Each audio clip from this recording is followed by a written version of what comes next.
और यदि आपको लग रहा है कि केवल ऐसा संभव नहीं है, हमारी तो संख्या लाखों में है, करोड़ों में है, तो सबसे पहला उदाहरण ले लीजिए। हमको हिंदी में बात करना पड़ रहा है, आपकी भाषा कहाँ? यदि आपको लग रहा है कि नहीं बाबू तुम्हारी उम्र बहुत कम है, तुम हमें डरा रहे हो, हमें क्या हो सकता है, कैसे हम लोग रिफ्यूजी बन जाएंगे, ये गांव हमारा पूरा कटा जमशेदपुर में ज्यादा गांव हमारे धनबाद बोकारो उड़ीसा में हमारे लोग हैं, तो हम शरणार्थी कैसे बनेंगे, हम तो लाखों करोड़ों की संख्या में हैं। तो सबसे पहला उदाहरण एक खुरमी को बेटा को गुरबानी में नहीं हिंदी में बात करना पड़ रहा आपको समझाने के। कहाँ है आपकी मातृभाषा, कहाँ है आपकी मातृभाषा? इसलिए आपको समझना होगा विषय वस्तु को कि हम कैसे शरणार्थी होंगे, कैसे हमारी पहचान छिनी है, उस पहचान के साथ साथ अपने अधिकार को कैसे पा सकते। हमारी बात तो पूरा पूरी आप नहीं समझ रहे हैं, आप लोग लाड़ी बोलते हैं, हम लोग गुरबानी बोलते हैं, लेकिन क्यों? इसी कारण कि लोगों ने बड़ी चालाकी के साथ, जिन लोगों ने सरकार को चलाया, चाहे दिल्ली में बैठकर, चाहे राजधानी रांची में बैठकर, उन्होंने बड़ी चालाकी के साथ हमें ही नाश करने का प्रयास किया। अब ये भी सवाल है कि भाई हम ही क्यों मिले हमको, और भी तो लोग हैं इस देश में, इस राज्य में बहुत सारे लोग हैं, गौंड है, भील है, संताल है, मुंडा है, ब्राह्मण है, लोरा है, न जाने कितने समुदाय के लोग करते हैं, 6,000-7,000 लोग करते हैं।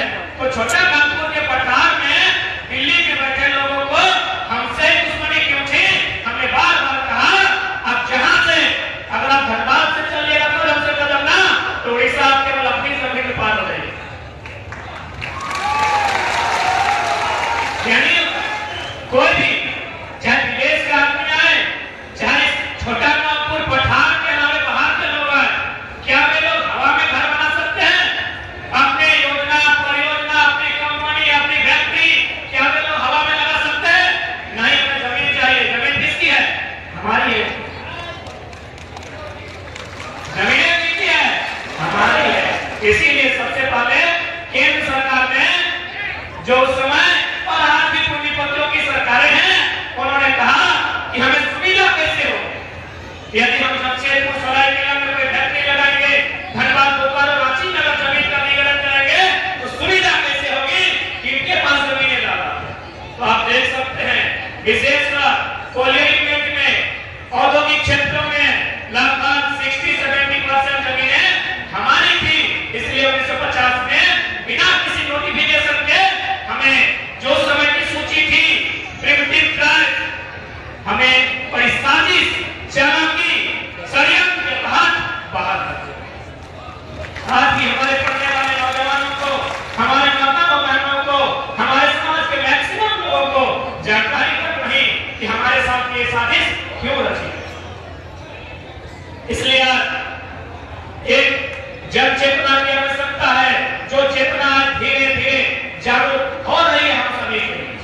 आज हम सबों के बीच एकजुटता की आवश्यकता है, जो एकजुटता हम देख पा रहे हैं, इस एकजुटता को आखिरी मुकाम तक जब तक हमारी पहचान और सम्मान न मिल जाए, इसे कायम रखना। क्योंकि इस बात को मानना होगा, हम लोग बहुत ही सरल लोग थे, भोले भाले लोग, खेती के माध्यम से धान लगाकर अपना जीवन यापन करने वाले लोग, बहुत सरल लोग थे। हमने लोगों की चालाकी को कभी समझा ही नहीं। आज उसी चालाकी का परिणाम कि हम लोग हास्य में, आप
इतिहास के पढ़ने में राष्ट्र मिला, संघर्ष मिला है,